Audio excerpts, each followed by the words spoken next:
Today is one of those days where there are multiple celebrations. But I have a question first. What is the most celebrated by the most people in this country? The one day most celebrated by the most people in this country every year. Thanksgiving Day, okay? It has civil significance as well as religious. But even good atheists would probably celebrate Thanksgiving Day. It's a day of celebrating gratitude for our country and gratitude that we are here. Well, today is Earth Day, and I don't know that Earth Day is celebrated by most people.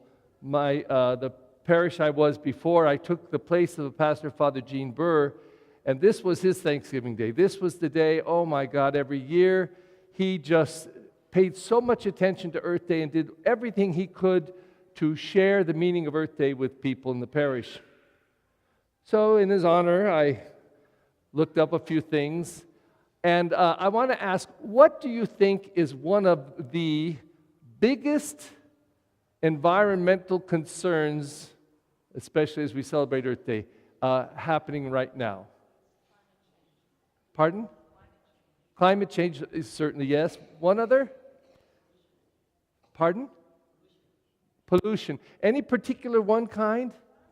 Plastic. Plastic. And you can't, it's not biodegradable, it's terrible. And the amount of it, they say by 2050, there may be more plastic than there are fish in the sea. It's very scary. But I'll tell you the concern and how it relates to today. I think we are bombarded by information, by data. We've got it all. We should be able to figure things out, but then it gets politicized. And the people for and against, and the people that are for it describe all the awfulness of it and why we need to change. The people who are against it say, oh, those are not facts. They're blowing it out of proportion. And this goes on with everything. So it's very difficult to know what is the real truth out there and what do we do about it. So I believe the place where we have to deal with it is very deep in ourselves. And it's a part of us. I call it the soul area. It's the spirit area. It's the area of faith. And this is where discernment happens.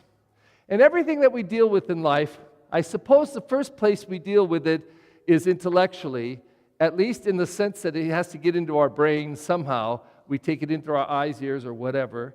And then between the brain and the feelings, we probably sort things out and try and react. And maybe we come down to this area of social consciousness where we begin to look at it as, how does it deal with us as a people or as a world? And we're certainly looking at issues like that now. But eventually, to me, the place where it makes the biggest difference is when it gets down into the soul, where we believe things. So, for example, if we take in all this data about the earth, fine, and we can argue about it and fight about it and have feelings about it.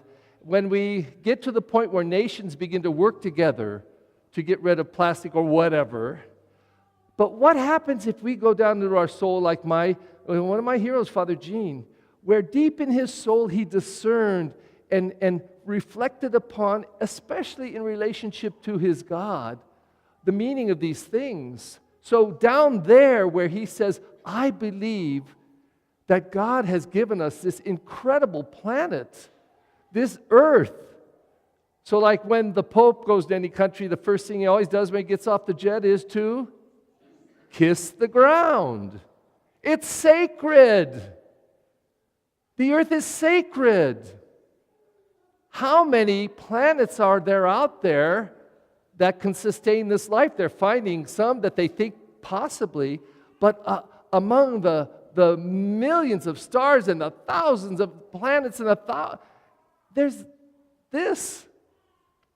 And you would think that if we got down to that place of sacredness in our soul, where we might kiss the earth, might see the sacredness. Now, in addition to this being Earth Day and the fourth Sunday of Easter, It's also World Day of Prayer for Vocations. And that, connected with this gospel, sets the scene for us to ask some discerning questions also. But before we get there, we confront this gospel passage. And Jesus says, I am the good shepherd. Now, of course, and only John writes this gospel. Only John speaks about the good shepherd like this. And it's after we've, as a Christian community in the first century, have experienced the death and resurrection. So when it says a good shepherd will lay down his life for his friends, we say, that's right. That's what he did. That's what the cross is about. But he says 5 times in this gospel, I lay down my life. No, nobody takes it from me. I lay down my life for my sheep. 5 times. 5 times, I think, he says, I know them and they know me. So what this gospel about is clearly a relationship of the good shepherd with his sheep and the care that he has for them. And not only for those who know him and are faithful, he says, I have other sheep. I have other sheep outside this fold. They're mine also. So that we get this impression from this scripture passage that Jesus has claimed us as his own. He knows us, invites us to know him. Now, we can talk about that intellectually and even have some feelings about it. We even could share with other Christian churches that are not Catholic and say, what do you think of this passage? And they say the same to us, and they're very interesting. But when we get it down into the soul area, that other place, that spirit, where we have deep belief, and if we say, I truly believe with all my soul that Jesus Christ is the good shepherd. He did lay down his life for me. He calls me to know him. And he promises to guide me, to shepherd me, to show me the way. You may know that we're getting another auxiliary bishop in Los Angeles, Mark Trudeau. Let me tell you, as a priest, you know when you're old as a priest, when the bishops they are assigning now are younger than you. And that's the case. Several have been assigned that are younger than me. I'm getting up there. But I want to read to you, if you get the Angelus, it's the Catholic newspaper for the Archdiocese. You can subscribe to it. You can find it online, not a problem. And there's this article about Mark Trudeau. He's presently the rector of the seminary in Camarillo. He grew up here, right in this area in Burbank. We went to St. Finbar. And he talks about his life before the priesthood, in fact, before he entered the seminary. And he says, I started college at Cal State Northridge as a biology major. I decided early on I wanted to study dentistry, so I transferred to USC for the last year and a half of undergraduate studies, then went to dental school. So somehow he discerned it's biology, maybe a doctor, whatever. And then he discerned it's dentistry. So he goes to USC. Now, during that time, he says, I worked at Vaughn's on Alameda Avenue in Burbank all the way through high school, college, and dental school. So I actually retired from Vaughn's after 13 years.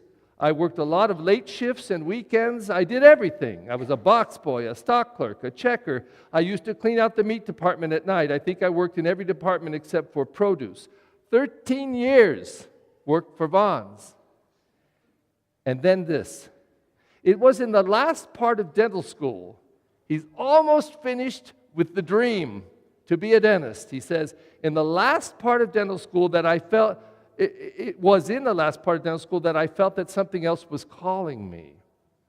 This is discernment deep in the soul. Something's calling me, grabbing, nagging at me. I had always been involved in my church at St. Finbar as we had a very active young adult group. The priesthood came to mind. That's when I went and talked to my associate pastor. He brought me up here to St. John's Seminary in Camarillo, and I spent a couple of days sitting in on classes. I knew the minute I was up here that this was what God was calling me to. So I entered the seminary. Really? Interesting. That's not how I discovered it. I was in St. Charles School, a double school, so we had 2 8th grades, 2 7th grades, all the way down. Big school. Biggest school I was ever in fact. And 5 guys in my class, including me, went to the seminary when we were 14. Took the test and went and joined the seminary. 5 of us. I was the only one that lasted. And in my class in freshman year, there were 175 freshmen. And I think something like 76 of our class graduated from high school there. And I think 6 of us were ordained from my original class. Now, why I stayed, why those others left, it's a mystery to me. But we were discerning deep in our soul, is this right for me? Is this what I want? How do I know? And you struggle to know. Now, I look at the youth that are here last night. We had 3 or 4 rows filled with our confirmation people. And it's the most nagging question they have. What am I going to do with my life? What do I want to be? How do I know? What will bring me happiness? And some up here get all the data about how much wealth you can have and how important you can be. And it's important stuff. And some people have a lot of feelings about it. Some people get down to this social level. They can help my family and I can do all this stuff. But the real place one has to search is deep down in the soul. And there is, in this question of discernment, a focus that has been given to us by one of the saints, St. Ignatius of Loyola. And I took a class years ago from a Jesuit, so they're supposed to be experts in St. Ignatius, and he raised the question, how do you know God's will? And this is the big question for so many Catholics, so many Christians. How do I know what God's will is for me? And he said that St. Ignatius said this, you can know what God's will for you is if you know what you want more than anything in the world deep down here. Because, he said, Ignatius said, your will for you at the deepest part, not up here, the deepest part, and God's will for you cannot be different. Because if you're speaking from the deepest part of who you are, and you hear there what it is that you desire more than anything, that and God's will for you are the same. And then give the process, how you get down to that, and how you discern. If anybody is into discerning right now in your life, you say, Father, I don't know what I want to do, but I have a couple ideas. Come and talk to me. I'll share the discernment process. And the reason is because when people decide there, it's different. I go help at All Souls once or twice a month in their Sunday evening Mass. And I met a man over there. He's very involved in religious education with the adults in particular.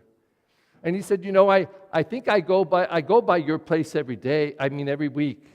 I said, oh, really? And I said, well, what do you do? He says, I'm a trash collector. He's proud as a peacock over it. I trash collector. So I ask you, this is another question of interest to me. I want to ask your opinion, and this is only by hands, no shout-outs today, only by hands. Everyone has to vote, okay? No sleepers. In your opinion, who is more important as a vocation? Who is more important? A trash collector or a brain surgeon? How many say trash collector? How many say brain surgeon? How many people are sleeping? Jeez. Well, it depends, of course. If you need surgery on your brain, you don't want to go to the trash collector. But if you have rodents everywhere, there's rats all over the street, they're up and down the house, you're not going to go to a brain surgeon. Can you help me with the rats? He's going to say, hello, I don't do that. I don't do windows, okay?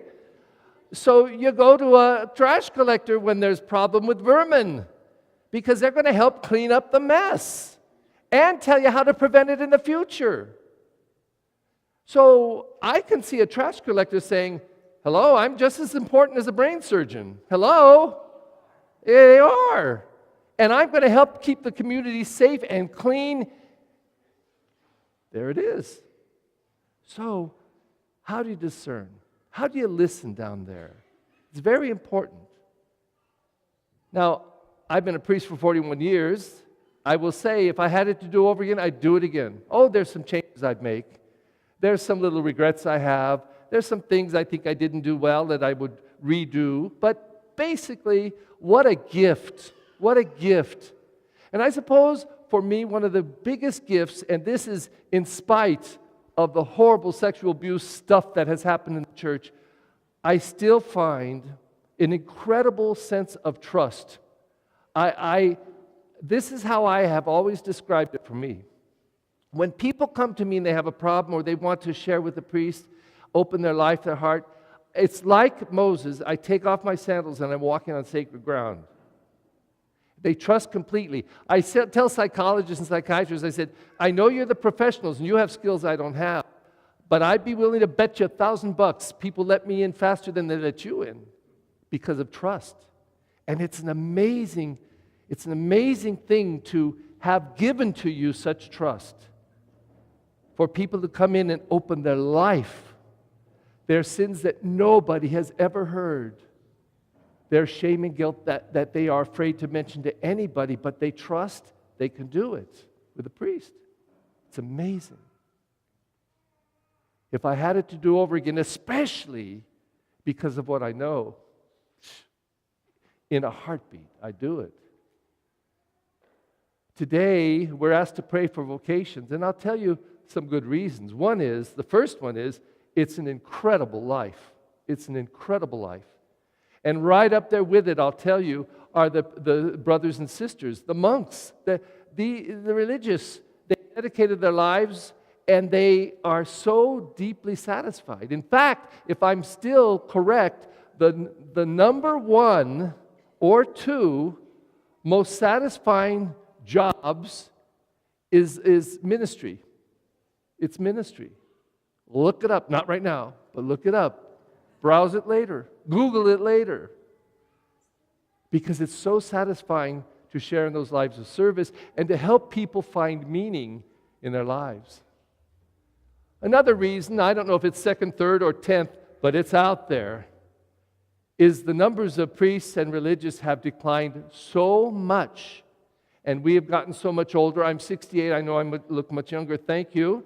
But the truth is, I'm getting up there. I'm getting up there.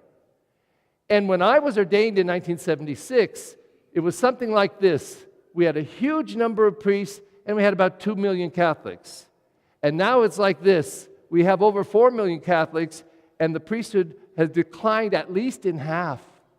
And whoever is out there still, the majority, the bell curve is these older guys like me that are near retirement or death. So what are you going to do in 10 or 15 years?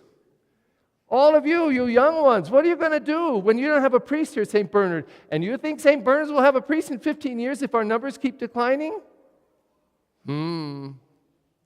There's two priests over at Divine Savior that are taking care of 2 parishes. There's a priest up at La Crescenta and La Cañada taking care of 2 parishes. And that's even in a wealthier area. 2 parishes for 1 priest. So how long can it go on? Now, I know that we can talk these facts and deal with them here, and then emotionally we can say, oh, well, God will take care of it. The Spirit of God will take care of everything. We ain't doing a very good job right now. If the population has doubled and the priest population has dropped in half. So what are we going to do?